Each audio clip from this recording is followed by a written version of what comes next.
Welcome, everyone. We're excited to begin yet another Sawtooth webinar. And hope everything's going well for you today, wherever you are in the world. Uh, Good morning, good afternoon, good evening. I know our guest speakers today, our presenters, are from South Africa, so it's evening time for them, and we appreciate them presenting, being away from their families, and presenting to us this today. So, welcome. The topic of today is the massive ROI of conjoint research, turning research dollars into millions in business value. And we're joined today by Jacob Badenhorst and Andries Newt from New Way Insight. And these guys, again, from South Africa, you're going to love their accents, at least I do, and really nice fellows. Um, Before we begin, just some details on the webinar. At the bottom of the screen, we're here in Zoom. Um, Use the Q&A section to ask your questions, and we don't generally use the chat. We will possibly answer questions during the webinar, but for sure at the end, we'll have a Q&A section, and we always send out a recording of the webinar and the slides to all who register. Okay, some upcoming Sawtooth events. We will have another webinar coming up December 11th entitled Discover Smarter Surveys. This is randomized blocks, AI probes, big conjoint upgrades, and more. We're going to be showing all the new updates in Discover. January 15th, we have a webinar When Data Disagrees, Earning Stakeholder Trust. And then we're excited to announce that our Sawtooth Research Conference, our registration is open. This next year in 2026, it will be in Berlin, Germany, May 6th through 8th. And you can register today. If you go down to that sawtooth.com/events, you're able to register for both the webinars and our amazing conferences coming up. Okay, just a little plug for Sawtooth if you don't know about us. We have a powerful survey platform. We're excellent at conjugate analysis and max diff, easy to use. We provide incredible support, and you can try us for free at discover.sawtooth.com. Like to introduce Jacob Badenhorst. He's the co-founder of New Way Insight. They have offices in Dallas and Johannesburg. He has 25 years experience as a specialist in market research. He's a specialist in pricing research, value proposition research, and advanced conjugate analysis. He has a master's in business and marketing strategy, and there's Jacob. Everybody can say hi to him. Also, want to introduce Andries Newt, co-founder of New Way Insight, research psychologist with 25 plus years of experience. He has a PhD in research psychology and is a SAMRA, SMR accredited researcher. So, hey, Andres, and take it away. Go ahead and share your slides. We're excited to hear from you guys. Thank you, Justin. Thank you for the introduction. We appreciate it. We're looking forward to our talk. As you mentioned, we're going to talk about the massive ROI of conjoint research, conjoint analysis, um, and we're looking forward to that. Just get all my buttons ready here. Yeah, so thank you. We're looking forward. We're not just going to talk about the massive ROI of conjoint analysis. We want to show everybody we've got a number of case studies that we want to talk about. We'll take you through those case studies, diverse a varied group of case studies. So hopefully there's something for everybody. And we hope with the case studies makes it interesting, showcasing some real world examples. But we're also going to try and make it insightful, take you through some of the detail, and we'll share some of our thoughts and insights of why conjoint analysis is so well suited to deliver on a real impactful ROI on research that is done through that. I'm co-presenting with my colleague Dries.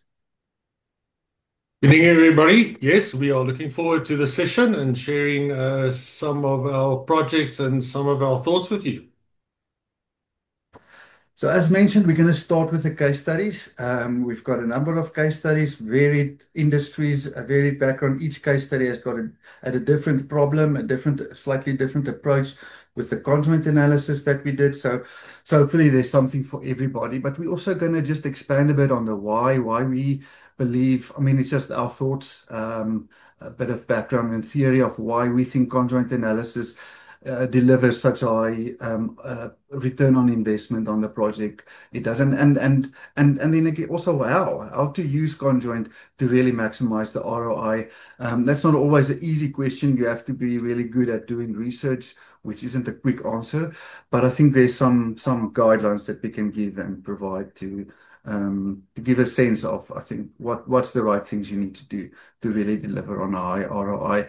We've got hopefully there should be enough time for some discussion and questions. We're looking forward to that as well. So please participate in that.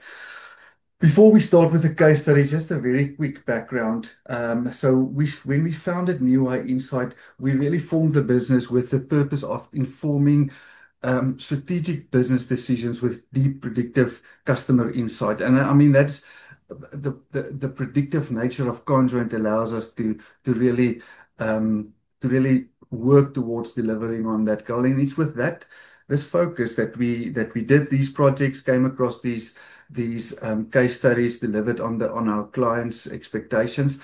But it's really with the belief that we feel that research in general is diverging in two directions. And the one direction that we feel strongly and we're excited about is this direction of the strategic impact that research can have on companies. We believe there's opportunities. We believe that if we as an industry do our job right, it can grow. But we're gonna have to make it happen. So it's with that belief in the opportunity that we've prepared these slides, these case studies. Hopefully, we can make a small contribution to move all of us in that direction and to really contribute to become more impactful in the work that we do. So we're excited to share with that, and it's with that optimism and excitement about the opportunities that we would like to show these case studies to you. So as I mentioned, we're going to jump right into the case studies. We've got 6 case studies that we're going to take you through. So it's going to be relatively brief, but for each case study, we'll take you through the business problem that the business had, that we had to help them solve. We're going to take you through a bit of the methodology that we applied, the market insight, the research insights that came out of that, but then also the decision that the business made, and how that decision impacted on the business. In some cases, that impact is, we know it's real. There was real decisions that was made, and the impact is a real tangible benefit to the business. But it's in some cases an estimate. In some cases, it is real. So, for instance, in these cases, we know the financial line item that was impacted by the research, and we can calculate that as an exact ratio of the cost of the research. But in some cases, for instance, the healthcare provider, they were really in trouble. They needed to turn the business around. The decision they faced was either liquidate the business or restructure the business. So the conjoint was the main contribution to the restructure of that business. And so it's they're busy. They're in the process of that restructure now. So it's difficult to. The financial benefit is the ongoing operation of the business, but it's difficult to put a precise number on it. So we estimate it a bit. We know it's a real tangible impact that is large, a lot larger than the cost of the research. So With that background, let's get going. Let's start with the first case study. So the first case study is in the healthcare industry. So it's a large clinic group. They've got about 60 clinic facilities, and they were facing a problem where the physicians were they were losing physicians. So the physicians are not employed by the clinic. Have an independent practice in the clinic, and then they make use of the clinic's facilities. And they can also use the clinic's brand to attract patients. So these physicians were either opening their own independent practice or moving to a competitor. So the first question was to understand what physicians want out of such a clinic. The other side of the coin is that the clinic needs to attract enough patients to make it viable for the physician to stay there. So we did two conjoints. We did one for patients to try and understand what they want out of a clinic. We looked at 12 attributes and 74 decision criteria, and almost the same for the physicians to try and understand what they want out of such a clinic relationship. So just in summary, for the patients, the three most important drivers were access to care, the affordability and pricing, and then the type of care that they received when they visit these clinics. And for the physicians, it was the payment model. So they had to pay an amount to the clinic from the income that they receive from the patients, the support functions that they get out of the clinic, and then the practice benefits.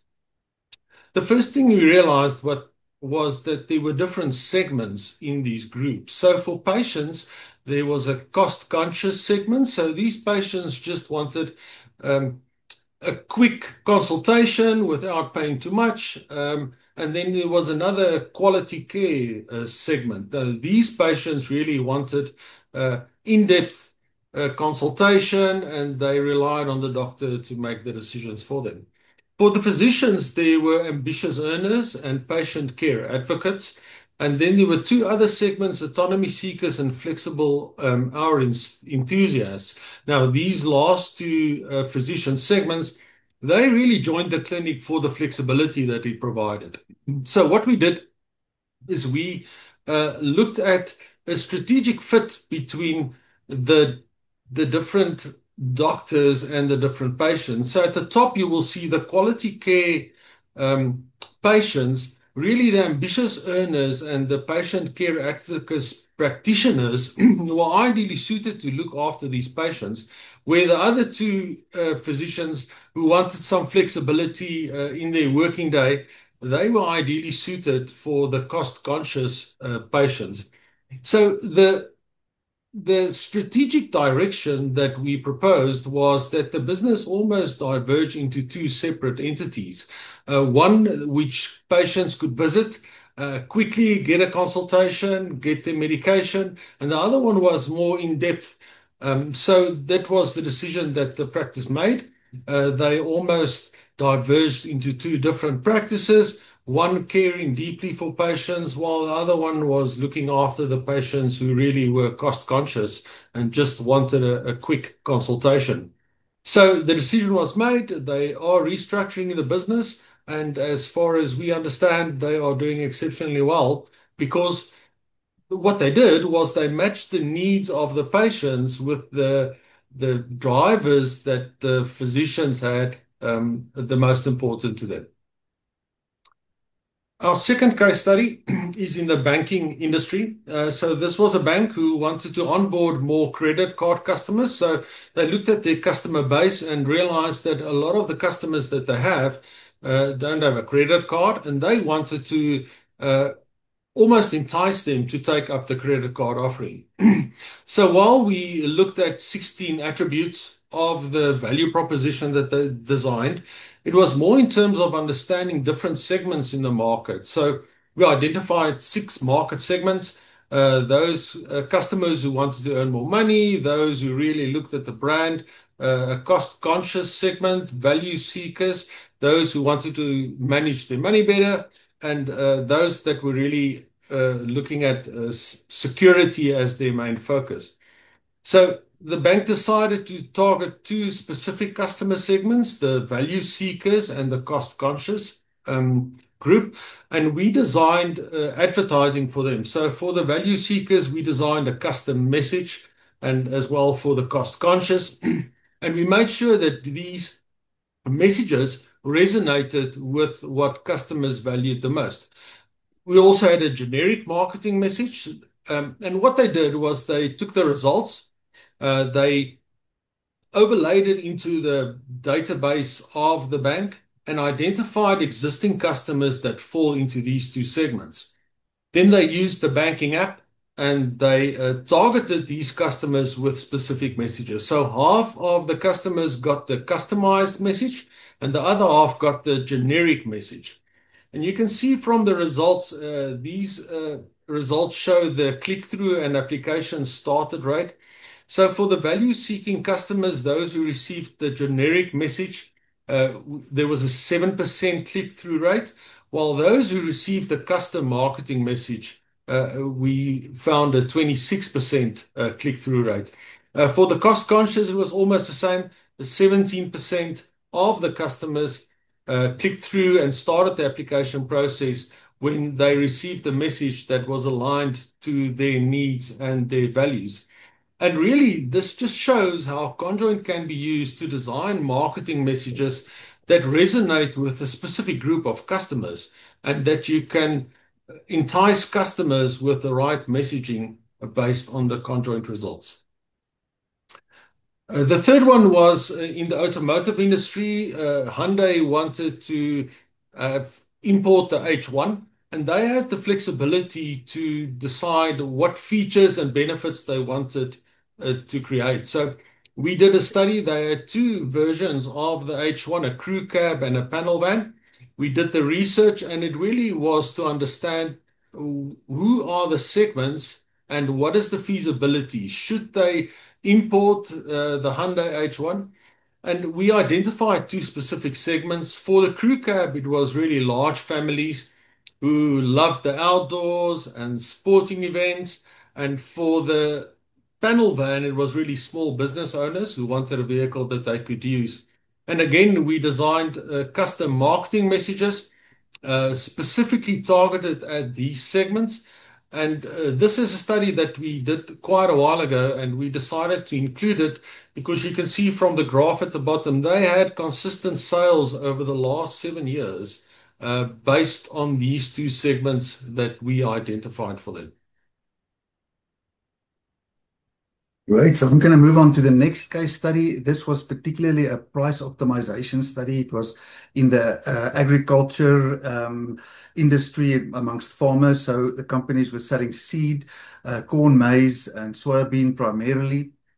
And the company was struggling to achieve a similar price premium position than what it was achieving in other markets. So it wanted to firstly understand what the reasons was for that, what they can do about it. And then also they wanted to look at the yearly price increases. So they wanted to use the yearly price increases as a stepping stone to move more towards the price premium position that was being achieved in other markets. We did this study for them over 3 years, each year conducting past 3 years, looking at the yearly price increases. And I mean, we'll show you how we were able to assist them.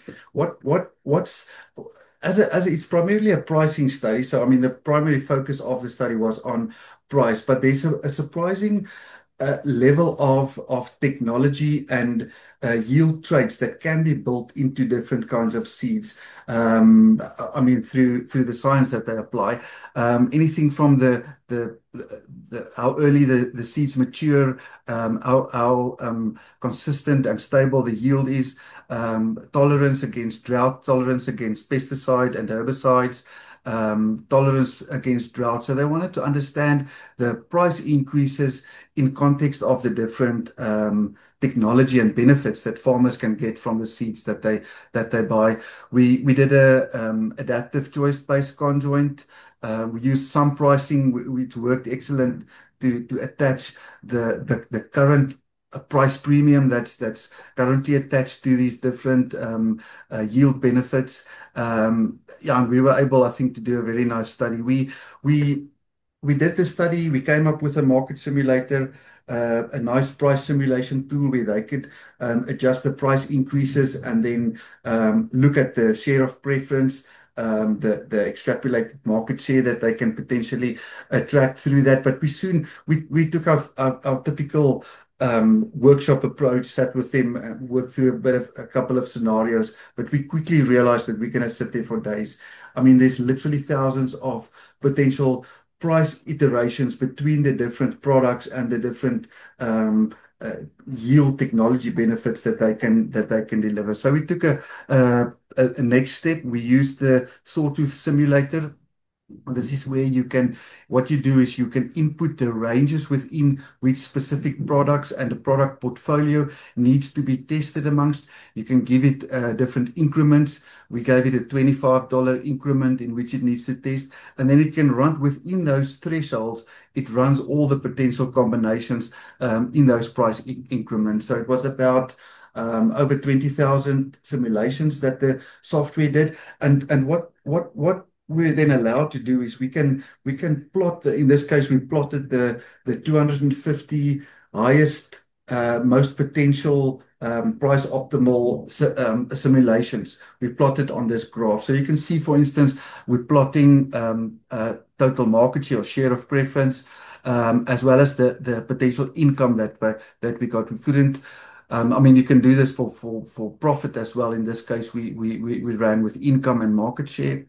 You can see the nice plots it gave. It gave them a low cost um, uh, value frontier. I think they also call it the efficient frontier, where you can see the market share was slightly higher at a lower cost, but giving you similar income. Then we had another group there, the premium grouping, where the frontier gave us a premium price. You lose a bit of market share, but you're able to still identify earn a proper the highest level of income from that potential group. So there was some, I mean, the company couldn't go with the statistically most optimal price solution. There were some strategic barriers and reasons why it couldn't do that. But ultimately, what the company was able to do was, while the industry was, and this was what they followed over the previous years before they started doing it with the conjoint analysis, is they were following the industry. I mean, between a 1.5 and 2% yearly price increase. So with the price optimal, we over the 3 years were able to help them with a weighted price increase of between 4 and 6%. And what we were also able to do is, over those 3 years, they maintained their market share. So you can understand from a competitive business position, if you're increasing your prices at a rate much higher than your competitors, but you're keeping your market share, you're increasing your contributing margin to your business, and you're putting your business in a more competitively sustainable position. So I think we quite proud of this achievement, helping this business to, in a really tight industry, we think, gain some real advantage over the competitors. The next case study is also a pricing study. So this study was in the banking. It was for retail banking, transactional. It was a transactional banking product that was structured in different value bundles.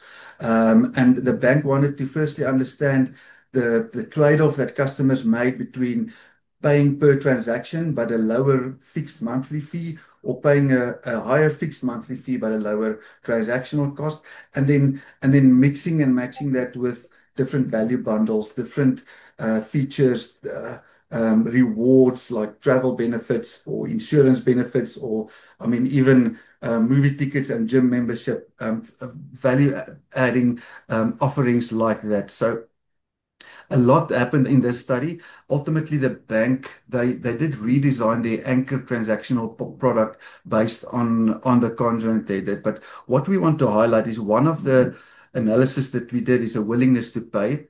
And this is, I mean, in essence, this is where, instead of reporting utility values, you report the associated value, and it's not a value that you use to determine pricing. To determine pricing, we use the simulations, but it gives you a relative price indicator of how customers see the different benefits from the products.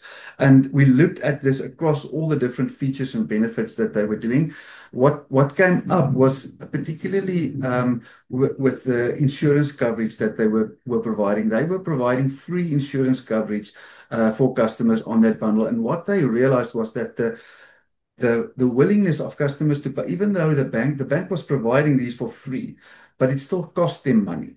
But the value that customers received was completely out of line with the cost that the bank was paying for the service. So, I mean, they went through some serious introspection. There was a lot of workshops, but ultimately they decided to remove this insurance as a free benefit. And they did it carefully. They went through a careful communication campaign, give people a cut-off date when it's going to be removed, and customers had the option to still keep their free insurance. They just gonna have to start paying for it. But ultimately, so that they removed the insurance. And in the end, they didn't lose any. There's no known customer that was left, so there was no large impact of losing this feature. There wasn't any significant increase in complaints, and they saved about 25 million rand. This was a single decision. I mean, the relative benefit from the single decision on the cost of the research, I mean, it's just, I mean, it becomes almost the cost of the research doesn't become a factor. It's not something that you really have to consider when you've got, I mean, a ratio of more than 1,000. So that's, I mean, can go into that direction. This is our last case study. So in this case study, it was an insurance company and they wanted to start a bank. So they wanted to launch their bank. They had a particular idea of how their value proposition was going to look. Their board said to them, "That's fine. We'll invest it, but you have to you have to forecast the uptake of the value proposition that you were thinking of, and based on that, we'll decide whether we go ahead with this investment." The initial value proposition that the insurance company were thinking of did not achieve that number. So there was quite a difficult conversation with the client to show them that the initial idea was not working. It's not gonna achieve the growth and the uptake that they need to justify the investment. But with the nature of CONGES, we could then sit with them and iteratively redesign that value proposition until they got to a position where the cost benefit analysis proved that it can work. So part of that was also helping them with that value proposition, building the marketing collateral and the themes that's really going to resonate with customer. They acquired their banking license and they launched recently. From public records, this newly started bank is onboarding about 5,000 new customers a day. So there's quite a lot of buzz and excitement in the market around this newly launched bank. And the research played a significant role in ensuring what we believe is going to be a successful launch of the bank. So that's our case studies. Hopefully there's something interesting. We're just going to briefly talk about why we believe conjoint analysis is so well suited to deliver on impactful results. Yes, we created this slide just to show you different research methodologies, and this is just the illustrative ROI based on industry benchmarks. You will see at the bottom you get basic type of surveys, then you get CX trackers and NPS and brand equity. On the top, you get segmentation research, conjoint pricing, the predictive analytics and simulations, and also strategic insights. And we use the conjoint analysis to really provide that strategic direction for companies. So this is just an estimation of, for every $1 spent on the research, what the typical return is for different types of research. And that is why we strongly feel that conjoint analysis provides you with much higher ROI than some of the other research methodologies. And we use segmentation, the conjoint pricing, the simulations to really provide strategic insights to our clients. We won't go into the rationale of why that is. You can read through this when you receive the deck. But this is what makes Conjoint special compared to some of the other research methodologies.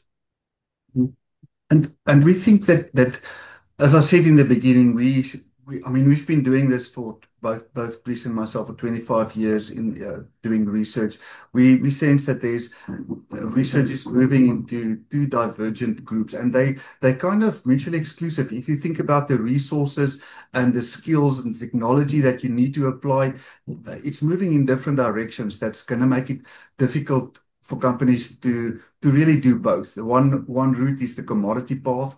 The focus is on automation and efficiency and cost saving. It's often research that is risk avoidance driven. It needs to be done on corporate levels to go into balanced scorecards and not necessarily. I'm not saying all companies. A lot of companies do it as tick box exercises, so it has to be done. And understandably, the focus is on efficiency and cost savings. While we believe the strategic path is really, I mean, and that's also partly through technology like, I mean, Sawtooth through conjoint analysis is enabling where you're able to do predictive analysis. You can build simulation tools, and you can really position research as a investment rather than a cost.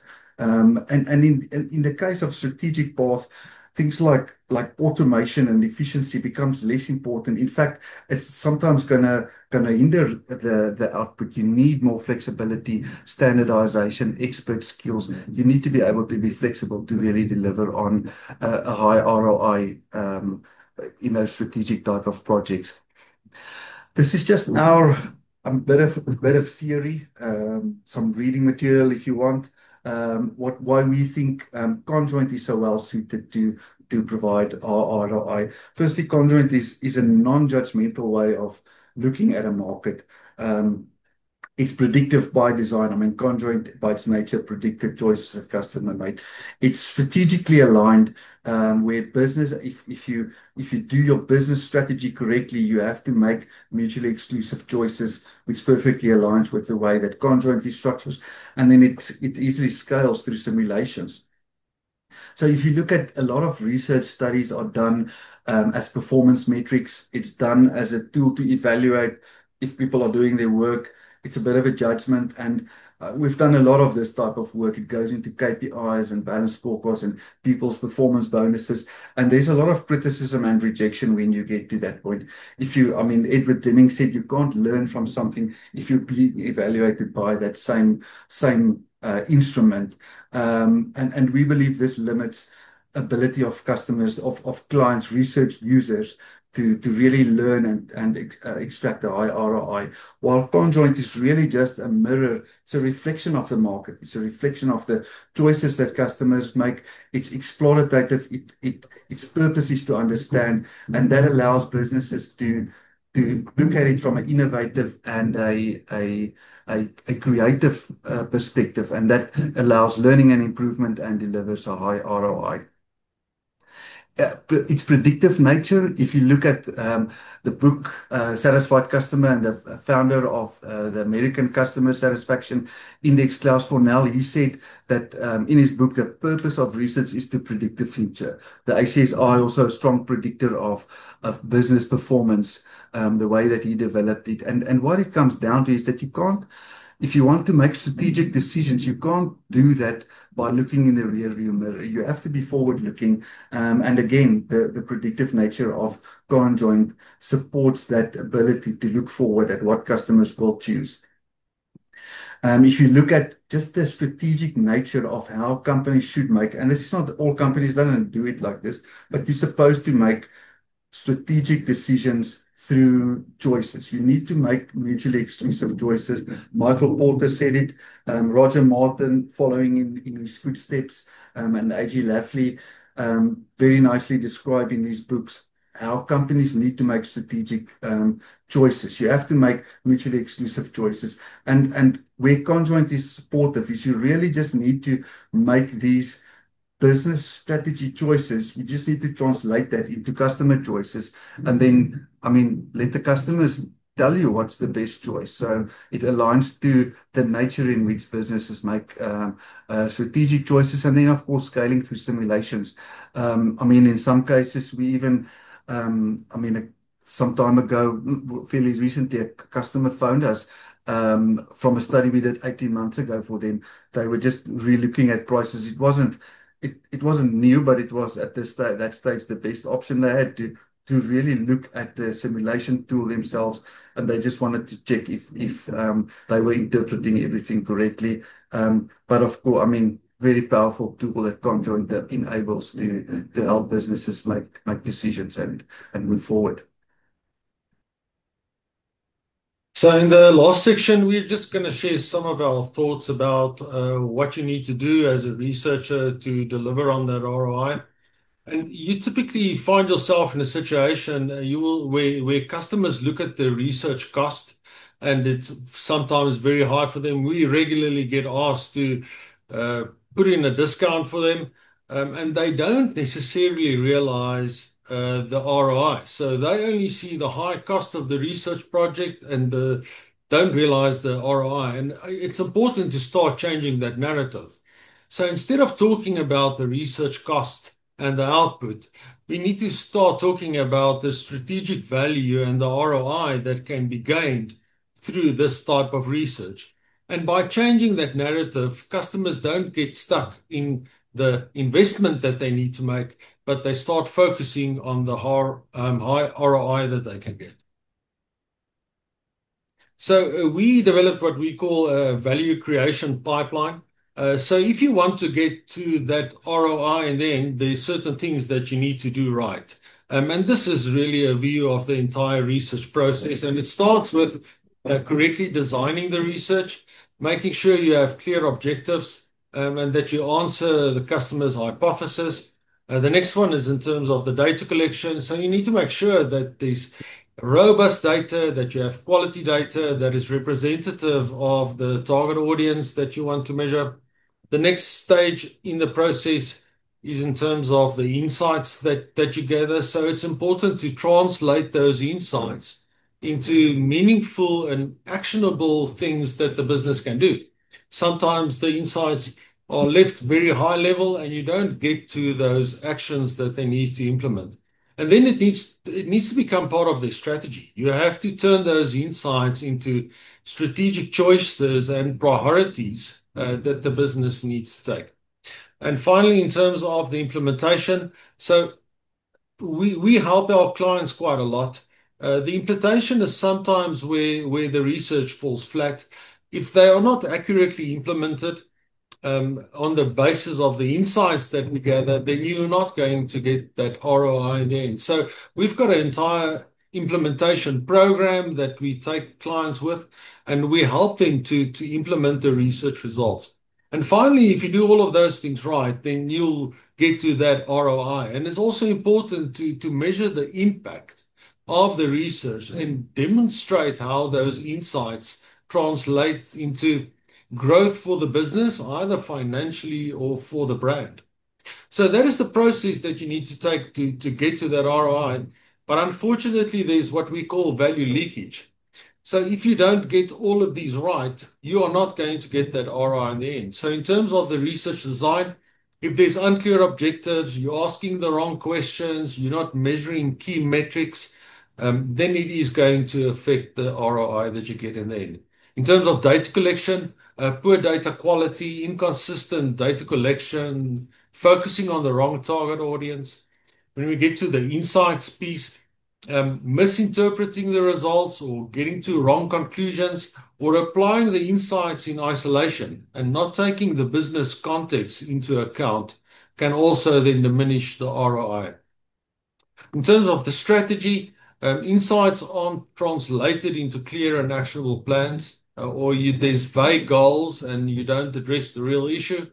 In terms of the implementation, like I said, good strategies fail due to weak execution. So if the staff is not trained or the systems are not aligned based on the insights, then the implementation is going to fall flat. And finally, in terms of the ROI, the impact is sometimes not measured or linked to clear objectives. So you might claim certain successes, but there's no financial gain for the organization. So while you have to get all these things right, you need to make sure that there's no value leakage during this entire process. Otherwise, you are not going to receive that ROI and generate it for the client in the end. All right, we're getting to the end of our slide deck. Just a few general guidelines to maximize research ROI. These are just tips, tricks that I think we remind ourselves from. So, firstly, I mean, as Dries also mentioned, you need to work with strategic intent. You need to start with the end in mind. Everything that you do needs to be checked. I mean, the questionnaire, the sample, every step through the research process need to be checked against the objectives and the hypothesis. You need to define that success. You need to, I mean, if your client isn't clear, then you need to confront them and say, okay, what if I give you this answers, you're going to be happy with the outcomes. And the recommendations needs to inform the decisions. So it's not, it needs to work towards decisions. So, I mean, often people talk about actionability of research, but I think that it undermines.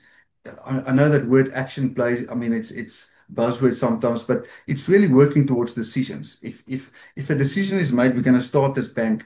Then people have to do their job. They have to execute that decision. So think of your recommendations in terms of how they inform decisions, and then the analysis as well.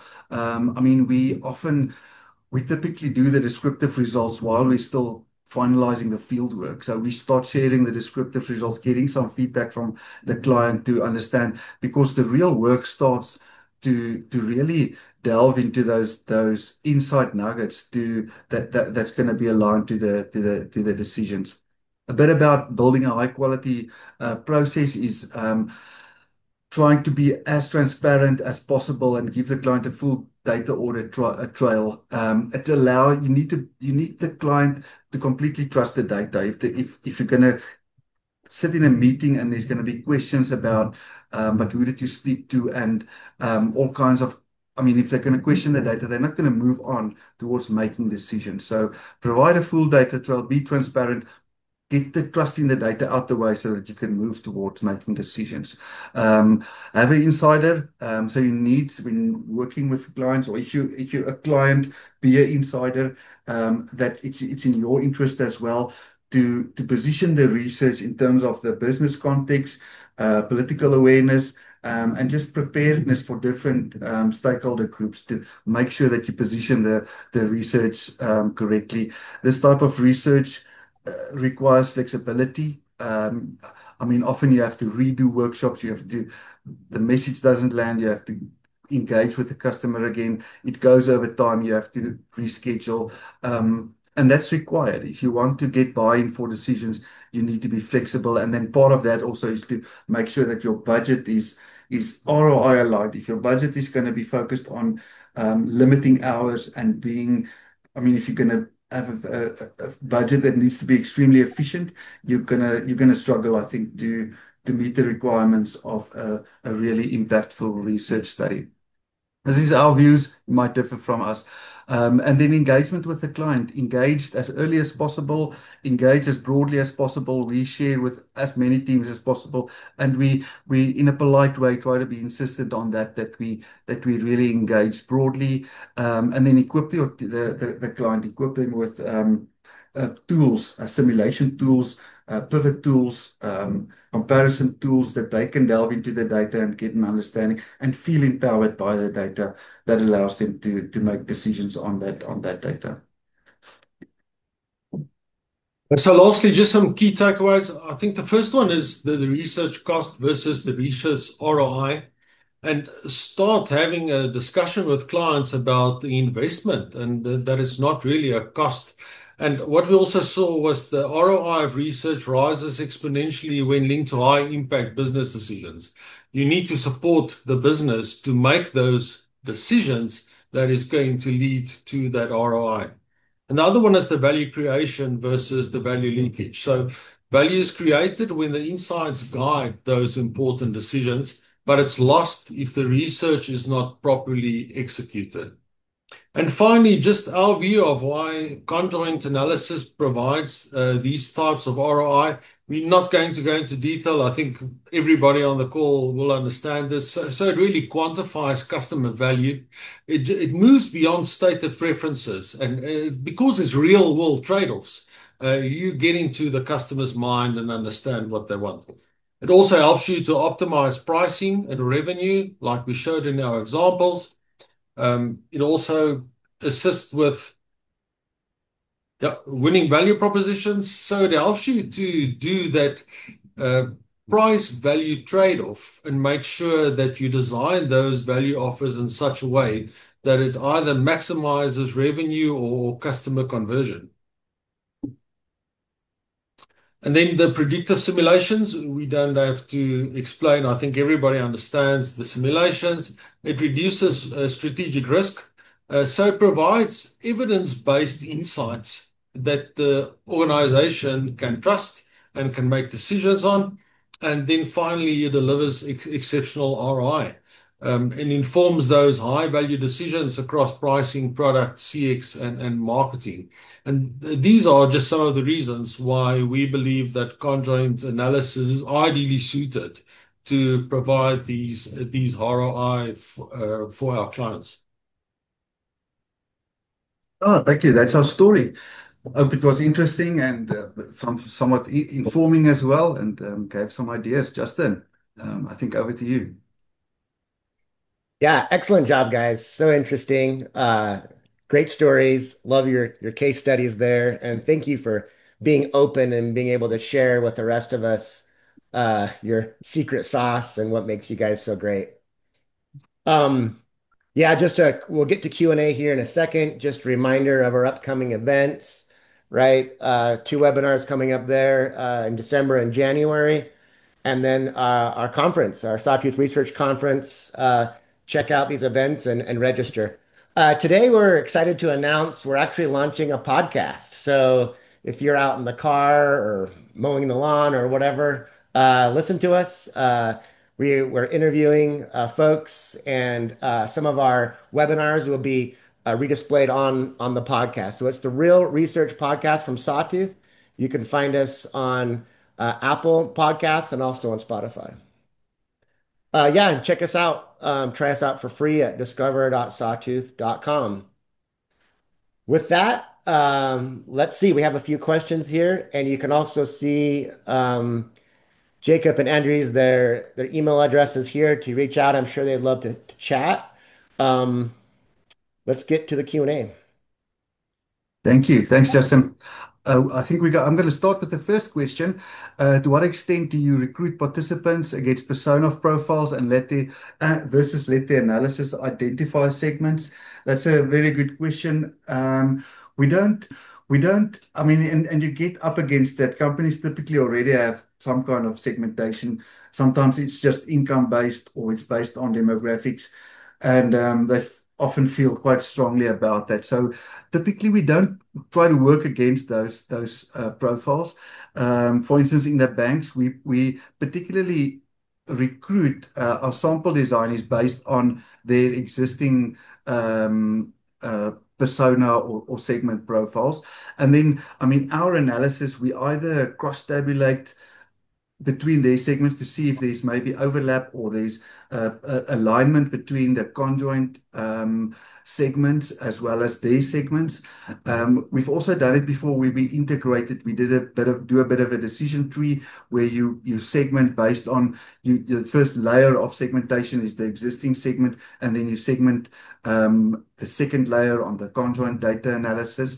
But we try to, I mean, either through cross-tabulation and showing the comparison between existing profiles and conjoint segments to inform the business about just the match and the match and the fit and the understanding I mean, we call it behavioral segmentation from the conjoint or the existing demographic or income-based segmentation. So we do integrate it. We do definitely sample on it. Allows us to at the least report on it and give insight. But otherwise, we integrate it. We make the existing segments part of the conjoint segment with the analysis as well. I'm going to take I the think what second. is Yes. I just want to say something else. So I think it's important to understand how those personas are generated and to make sure that in your survey, uh, whatever criteria they use to identify those personas, that you have it in your survey as well. Some companies, specifically the banks, are so stuck on their segments that they have. You need to be able to overlay needs-based or behavioral segments into their segmentation or their personas. So it's important to have all the criteria that they use to create those personas in your survey as well. And then you can overlay the two and show them how they differ. What typically happens is you get certain personas in a company and their needs and preferences are either similar or different. And that will enable you to overlay the needs-based segmentations over the current personas. Jeffrey asked, curious how you typed or classified the bank customers into segments, as I assume you would have conjoint data for them.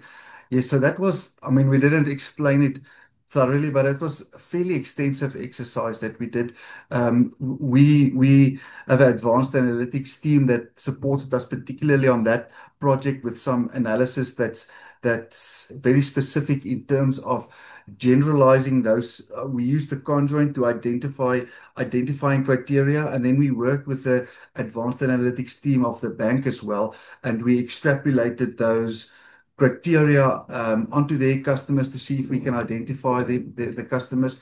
So we used different. It took us a while to start identifying those customers, and it wasn't perfect. I mean, it didn't. What we weren't able to do, haven't been able to do at this stage, was to really classify every customer. So what the extrapolation exercise allowed us was to identify the customers in the bank's database with the highest probability to fall within those two segments that it was the cost sensitive and the premium segment. To identify, and it was substantial enough to launch a marketing campaign, but it wasn't yet refined to that point where we can really classify every customer in the bank. But that's part of an iterative process. The internal advanced analytics teams took on that project to, through iterative A/B testing, refine that extrapolation and predictive prediction of which customers falls within the segment. So in short, we used the conjoint to identify the segment, extrapolated it as best we could onto customers, and then, I mean, they take an iterative process to refine their marketing and classify customers further. Moshe asked for the pricing optimization case. How do you make sure that the price elasticity is realistic?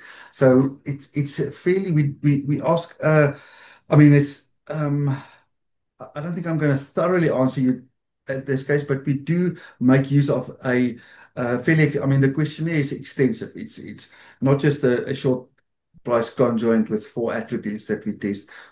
We ask a number of pre-screening pricing questions. We include Van Westendorp typically. Um, uh, Van Westendorp helps us to really identify those barriers that we use. And then the conjoint analysis, we do make use of the refinement tools where you can refine your base case. So we start with the base case, and with the base case, what we do is we want to get as close as possible to the existing market.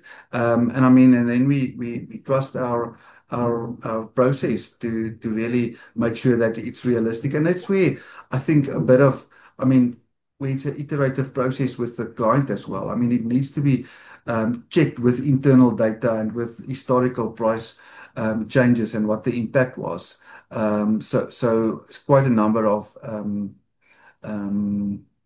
checks and balances that you need to follow to make sure that your price elasticity is in fact realistic. And I think trust as well. I mean, after the second year, we got it right. I think we realized that we are getting it right, and the customer also started to trust us. So I think it's a lot of that value leakage that Dries also spoke about to make sure that you're not losing any value in those value leakage elements. I see the next question is about the number of attributes we used in the healthcare study. And you're absolutely correct. 13 attributes is too many.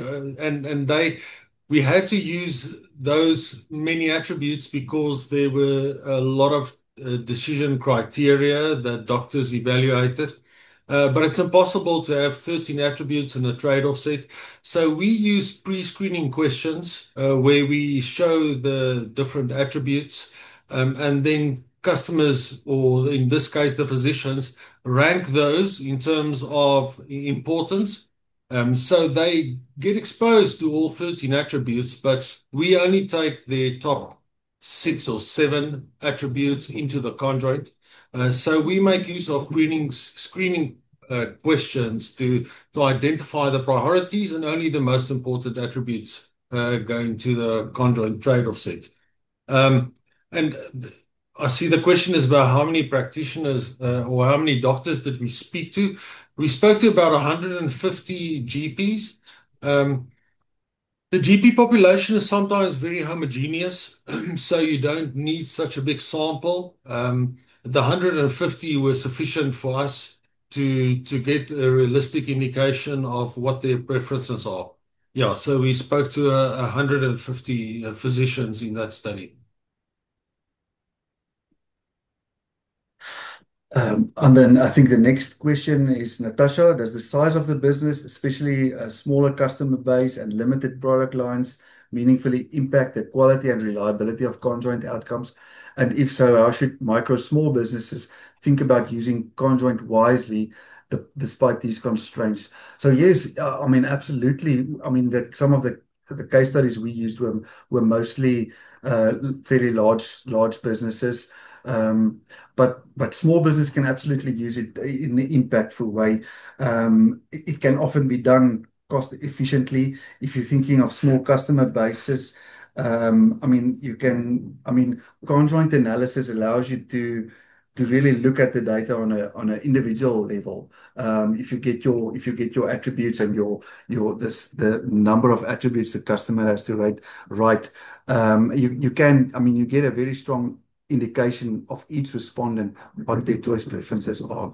And we've used it in that extent. We've done research for an insurance broker, which often it's not exactly the same, but they deal typically with individual clients that make large decisions, and we were able to give that client guidance in terms of individual customers. What's the key priority for that customer, and they could customize their proposal. I mean, on a sample of one. I mean, you won't extrapolate that results to the broader market, but you can use it in small businesses.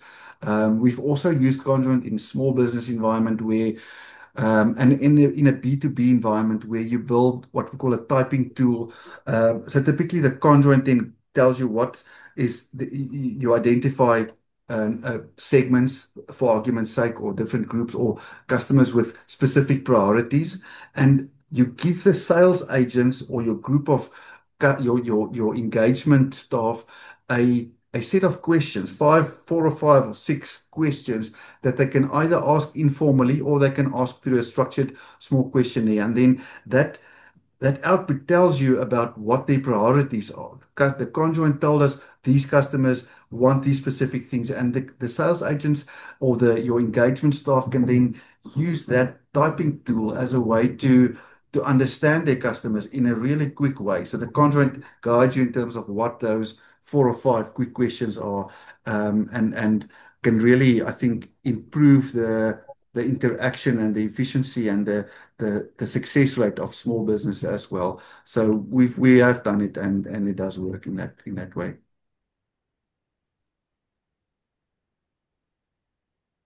Now, I see the next question is about AI-driven models and they're exploding everywhere. Do you see Conjoint working alongside, still delivering strong ROI in the foreseeable future?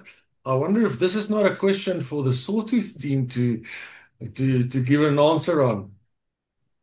Brian, are you on the call? I don't know if I'm going to be able to answer this as well as I should. Yeah, I'm here. Um, yeah, this is a concern that comes up a lot. I mean, we've seen over every decade it seems like some disruptive technology comes along, that we wonder, oh shoot, is this going to disrupt our business? Is this not going to work for, are we going to have to change? Is this going to put us out of business? Uh, AI models are trained on past data, and Conjoint looks at future. I think that's the biggest distinction right now. And for that reason, all these kinds of strategic decisions that Jacob and Andres have been talking about regarding making predictions about the future, product feature optimization, messaging for the future, pricing optimization for future products and releases. AI just doesn't have the data in its training set to be able to address those very well. So that would be my quick answer. By the way, we're going to have a webinar on synthetic data coming up in February. So keep your eyes out for that. Now, that's not to say that some aspects of AI can't be leveraged really well within the kind of work that we already do. You can, the folks from Microsoft at the last Satya Software Conference showed how AI probes after every, third or fourth conjoint question can lead to additional insights and engage respondents more to provide better answers. That's not to say that certain kinds of AI for data imputation or data boosting in certain instances when they're well trained can't help stabilize data sets a little bit better. There are some ways that we can work with AI to improve upon some of the existing things that we're doing. But the standard approach of using conjoint analysis to predict the future for feature optimization and price optimization, I just don't think AI is going to replace. Thanks, Brian. What would you guys say to that? What's your answer to that? Yeah, I agree. I think Conjoint is forward looking. I mean, the integration, I mean, AI can definitely support. We're looking forward to that capability where you can ask iterative questions. Often we also, I mean, it's one tech, I mean, it aligns with the way that we probe for specific questions. We're not using it. I mean, often clients wants to know, you want to predict the choice of the customer. And the conjoint allows you to do that. But the client also wants to know, why does the customer make those choices? So the conjoint doesn't always answer that. You have to ask them. You have to say, okay, you've chosen this. This is your preference. Why do you chose that? What's the motivation that you have? What's the behavioral psychology that's driving you? And I think AI can answer a lot of that questions with some iterative probing. So absolutely, I mean, there will be alignment, but I don't think it's going to replace conjoint analysis as a strategic tool. As a, I mean, it might have a big impact on that other divergent direction that research is moving in, where the focus is on efficiency and automation and technology. I think there's going to be a different impact that AI might have, but on strategic type of research where you need to inform strategic decisions, I think conjoint is, I mean, the integration will work, but it's going to just become stronger, I believe. Thank you. Just a side note, we are releasing a smart AI follow-up to an open-end question, right, coming very soon. So this is where you ask, what did you think about your visit to our store? And they say something like, it was dirty. And so then the AI will be smart and come up and say, where in the store was it dirty? Can you give me more information? So that's coming very soon. In fact, in our next webinar, we'll show some of that. Right. I think there's a request for contact details. I think Justin will send through the deck, and our contact details will be on there. And then a question from Kent, have you, in your conjoint ROI case studies, linked with client real-time data in any way?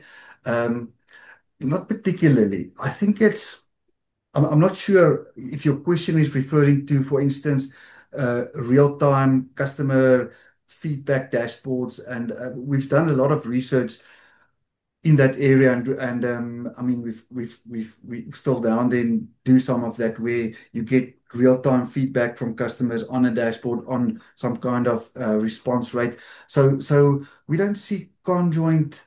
I mean, and the case study where it's relevant is where we extrapolated the conjoint segments onto the database of the bank's clients. So they use that in a, I mean, that's a fairly integrated way of integrating the conjoint into live real-time data, but not particularly where the conjoint became part of a live real-time feed of customer responses. And I think that's that divergent direction of research. You get research that's really gonna, I mean, the real-time nature of customer feedback is really just becoming, I mean, stronger as well. But I think the power of conjoint is to understand the future and to make decisions on what that future is going to look like. It doesn't need to be real time. That future decisions is investment decisions that's going to drive the business over the next 6 months to 2 years in some cases. So you don't need to do it real time. You can do an ad hoc study, get the feedback from the customer, make the strategic decision, and then implement it over the next 12 months. I think that's different from a real-time customer feedback study where you want to get responses. I mean, the customer standing in the queue at the bank.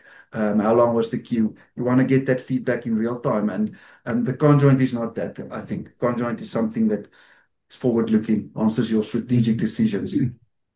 What we have done in the past is use the conjoint results to identify those most important drivers of customers' decisions, and those drivers were then built into their real-time feedback.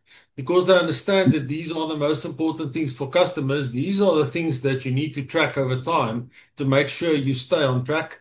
So that is how we've done it in the past, and those decision drivers is then built into their real-time feedback system so that they keep track of those important metrics when they get data from customers. Okay, looks like we have finished. We really appreciate both of you for coming on our webinar. We know it's late in South Africa, so have a great evening out there. Great seeing you guys, and thanks everyone for coming, and we'll catch you next time. See you guys. Thank you, Justin. Thank you very much. Thanks for the opportunity and sharing some of our insights. We really appreciate it. It's awesome. See ya.